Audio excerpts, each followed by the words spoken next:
When most people think of birds, they imagine creatures that are graceful, beautiful, and maybe even a little bit majestic. Hawks soaring through the sky, peacocks displaying their fancy feathers, or penguins waddling adorably on land. But if you happen to look up in the sky and see a big white bird with a black head and neck, you might be asking yourself, what in the world is that monstrosity? And why does it have such an enormous penis? That last part isn't true. Only the Andean condor has a giant schlong. We just made that fact up because we're jerks. What we really should have said is that vultures are some of the ugliest birds in the world.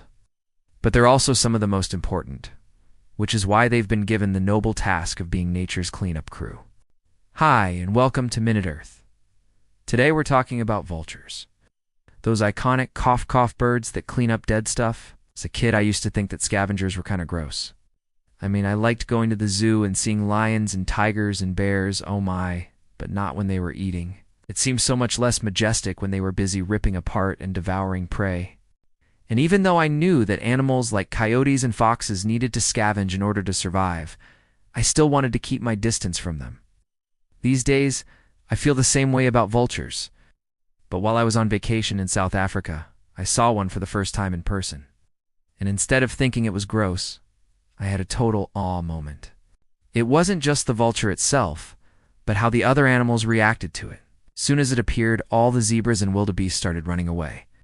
The lions that had been lounging around lazily got up and sauntered off into the tall grass. And the hyenas that had been trying to steal a zebra from a pride of lions suddenly decided that their backsides were far more interesting than the front side of a zebra. Vultures were basically public enemy one in this park, and I couldn't figure out why, and then it hit me. Vultures are nature's cleanup crew.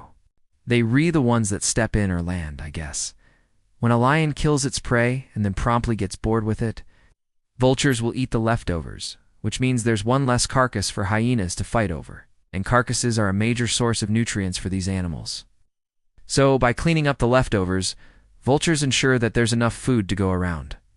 Now, I still don't love the idea of getting anywhere near a dead animal, but now I understand why we need scavengers like vultures. And it turns out that there are lots of other reasons to thank these apparently creepy birds. 'Cause when vultures clean up carcasses, they also prevent the spread of disease. When a bunch of animals are crowded together, like in a national park or a zoo, a sick individual can spread disease to a whole bunch of other animals very quickly. But vultures can help prevent that by eating up the remains of sick animals before other critters have a chance to find them and get sick themselves.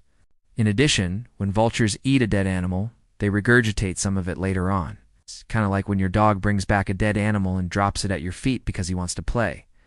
But vultures do this for two reasons. First, they're basically cleaning up after themselves. Second, and this is pretty gross, vultures poop out the bones and fur and other indigestible parts of their meal. And these discarded bits are actually kind of nutritious, which provides additional food for other animals.